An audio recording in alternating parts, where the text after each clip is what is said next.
Family dynamics are complicated enough without adding money to the mix.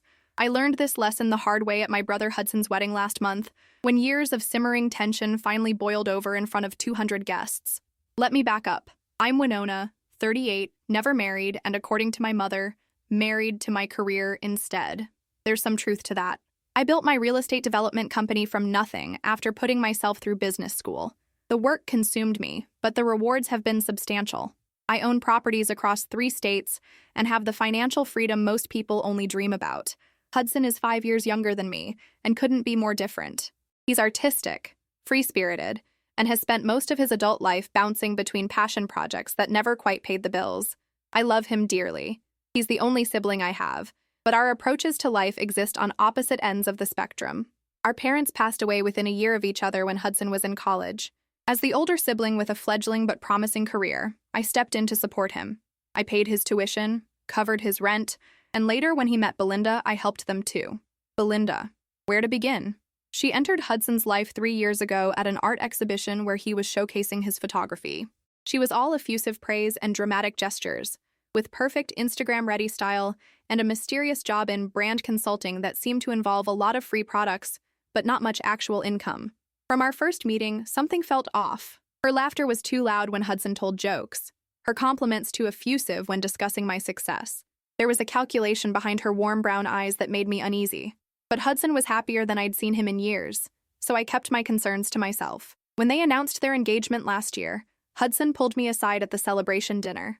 "Win, I need to talk to you about something," he said, uncharacteristically serious. We stepped onto the restaurant's patio, the summer evening warm around us. "What's up?" I asked, already suspecting what was coming. "Belinda and I want to buy a house before the wedding, something to start our life together properly." He fidgeted with his watch, a vintage Omega I'd given him for his 30th birthday. "But with the market like it is, and my credit history," I sighed. "You need money." "Not just money," he clarified quickly. "A loan. I'll pay you back, every cent." We both knew his repayment history was spotty at best. The loans for his artisanal coffee shop venture and the documentary film project had somehow transformed into gifts when both failed to launch. "How much?" I asked. The figure he named made me blink. It was substantial, enough for a down payment on a very nice home in our city's desirable neighborhoods. But I could afford it, and his hopeful expression was hard to resist. "I'll think about it," I promised. 2 days later, Belinda called me directly, something she'd never done before. "Winona," she said, her voice honeyed, "Hudson told me you're considering helping us with the house. I can't tell you how much that would mean to us. To finally have a place of our own. To start our family." She let the words hang meaningfully. The manipulation was obvious, but effective. The thought of becoming an aunt someday did pull at my heartstrings. Plus, real estate was almost always a good investment. "Send me the details of the property you're considering," I said. The house they chose was a beautiful craftsman in a historic neighborhood. 4 bedrooms, 3 baths, meticulously renovated with modern amenities while preserving the original character. It was, objectively, a lovely home that would likely appreciate well. What was supposed to be a loan for the down payment evolved, through a series of conversations and Hudson's puppy dog eyes, into me purchasing the house outright and putting it in both their names as a wedding gift. A gesture of extraordinary generosity that I could afford, but that also reflected a lifetime of perhaps overcompensating for our parents' absence. "You're amazing, Win," Hudson said, hugging me tightly after the closing. "I don't know how to thank you." Belinda's smile didn't quite reach her eyes. "Yes, we're so grateful, though I suppose this is small change for someone like you."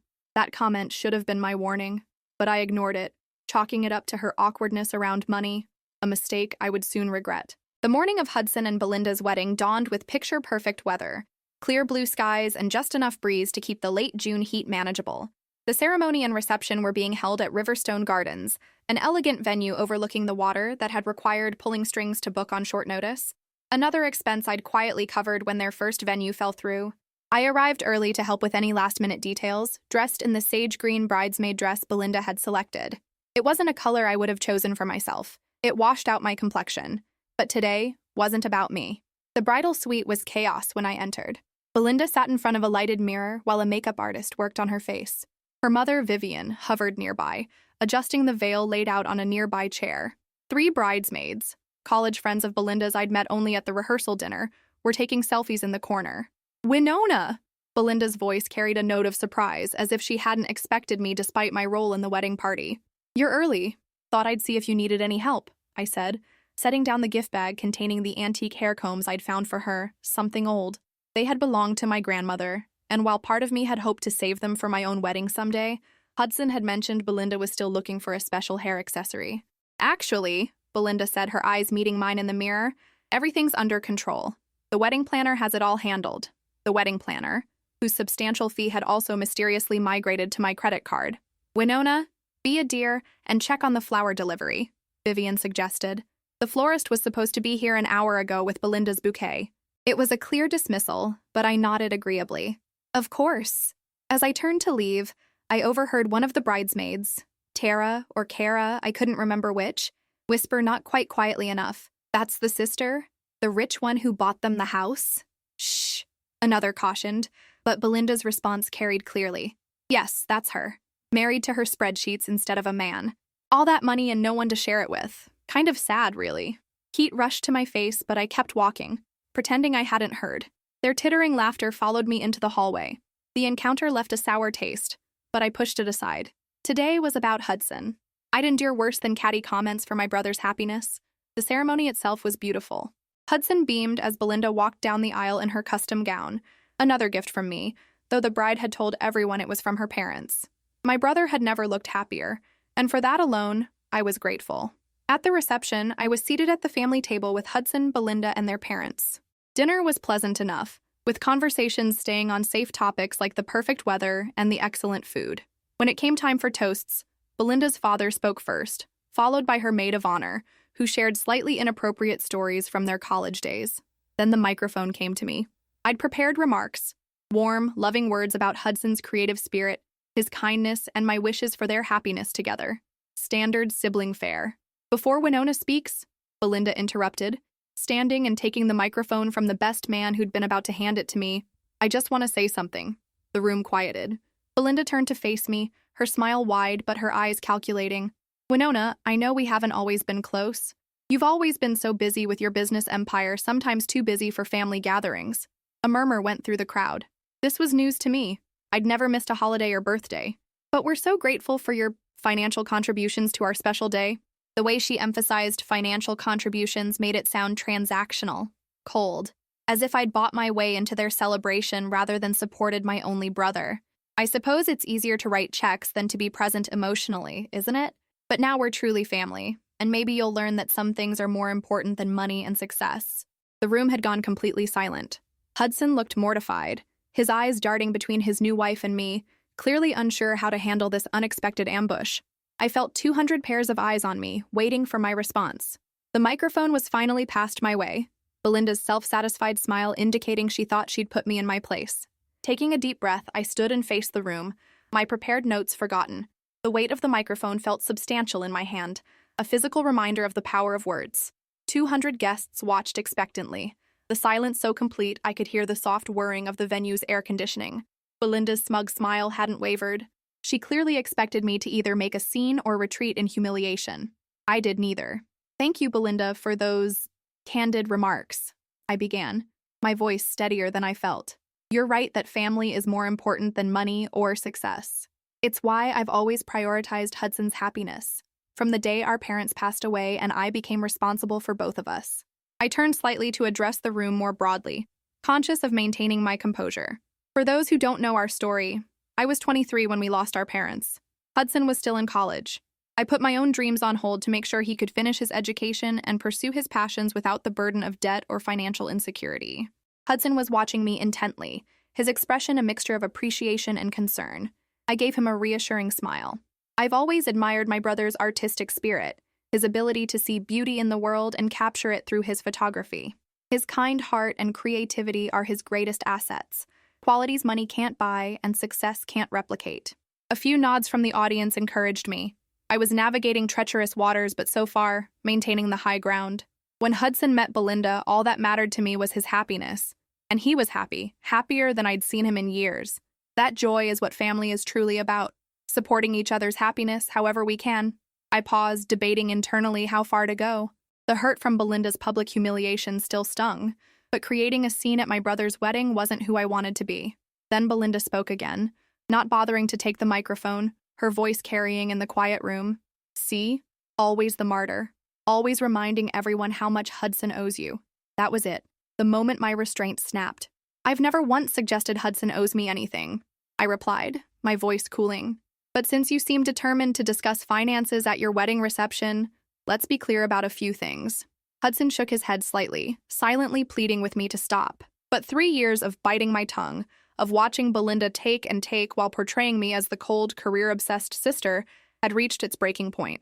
The venue we're standing in? I called in favors to book it when your first choice fell through. The gown you're wearing? That wasn't from your parents as you've told everyone. It was from me. The honeymoon you're leaving for tomorrow? The wedding planner who orchestrated this entire day? The catering we're all enjoying? All funded by those checks you find so impersonal. Gasps and murmurs rippled through the crowd. Belinda's face had gone rigid, her eyes darting around at the guests, witnessing her humiliation. And yes, I continued, unable to stop now that the dam had broken, the beautiful craftsman home you'll return to after your honeymoon. The one you've been posting about on Instagram with hashtags like blessed and hard work pays off as if you'd earned it somehow. I paid for that too, not just the down payment but the entire purchase price. I finally turned to face Belinda directly. So when you imply that I use money as a substitute for emotional connection, remember that you've been perfectly happy to accept that money while simultaneously denigrating its source. You can't have it both ways. The silence that followed was deafening. Belinda's mother had her hand pressed to her mouth in shock. Several guests were staring at their plates, clearly uncomfortable. Hudson looked devastated. That's when the guilt hit me. Not for standing up to Belinda, but for choosing this moment to do it. For letting her provoke me into creating exactly the scene she could later twist to paint me as the villain. I apologize to everyone for this inappropriate discussion, I said, my voice softening. Today should be about celebrating Hudson and Belinda's commitment to each other. I turned to my brother, seeing the hurt in his eyes. Hudson, I love you. I've only ever wanted your happiness. I hope you find it. Then, unable to resist one final truth, I added while looking directly at Belinda, enjoy the house I paid for. Consider it my final contribution to your happiness. With that, I placed the microphone on the table, picked up my clutch, and walked steadily toward the exit, ignoring the eruption of whispers behind me. Outside, the evening air felt cool against my flushed skin. My hands trembled as I texted for my car service, the weight of what had just happened settling on my shoulders. I'd finally stood up to Belinda, but at what cost to my relationship with Hudson? Only time would tell. The week following the wedding passed in a blur of unanswered calls and sleepless nights. Hudson and Belinda departed for their honeymoon in Bali the morning after the reception, another expense I'd covered before our public falling out. I threw myself into work, reviewing property proposals and attending meetings on autopilot while replaying the wedding disaster in my mind. By Thursday, I'd convinced myself I'd irreparably damaged my relationship with Hudson. For all Belinda's faults, he loved her. By humiliating her publicly, I'd forced him to choose between us. And blood or not, newlyweds rarely side against their spouses. Then, unexpectedly, a text from Hudson appeared on my phone. Back tomorrow. Need to talk. Lunch at Marlowe's, 1 p.m. Marlowe's was our special place, a hole-in-the-wall diner where we'd gone for comfort food after our parents' funerals. The fact that he'd suggested it gave me a fragile hope.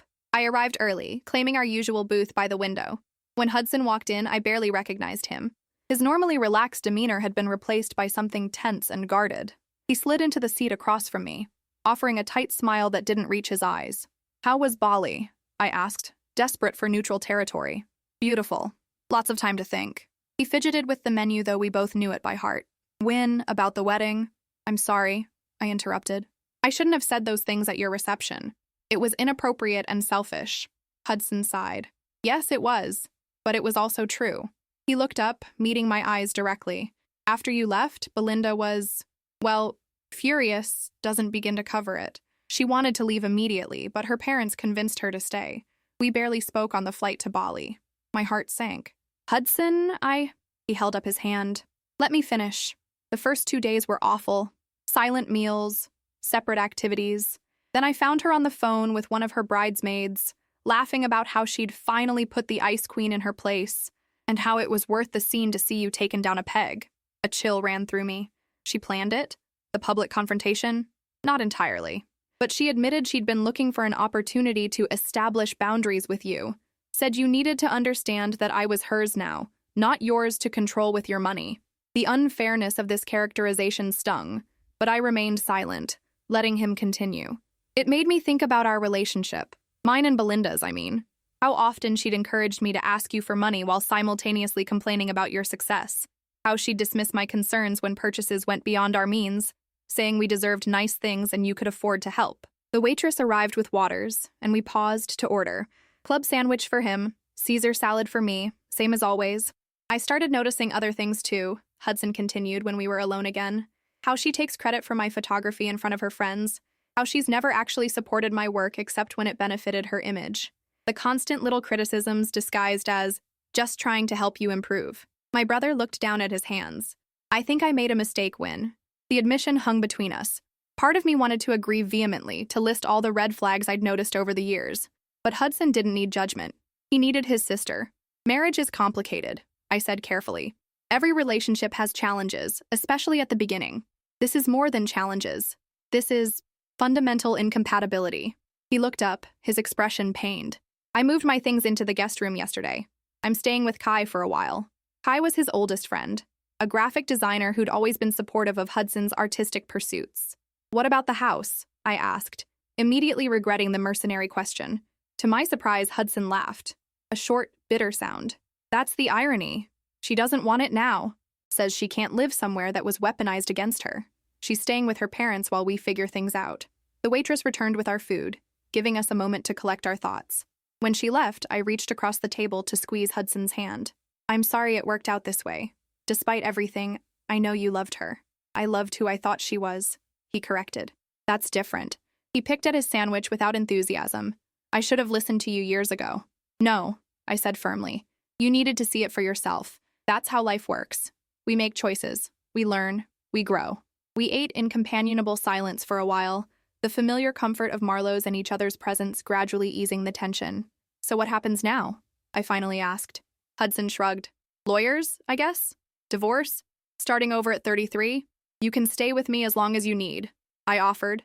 And whatever happens with the house is not your problem, he interrupted. You've done enough, Win.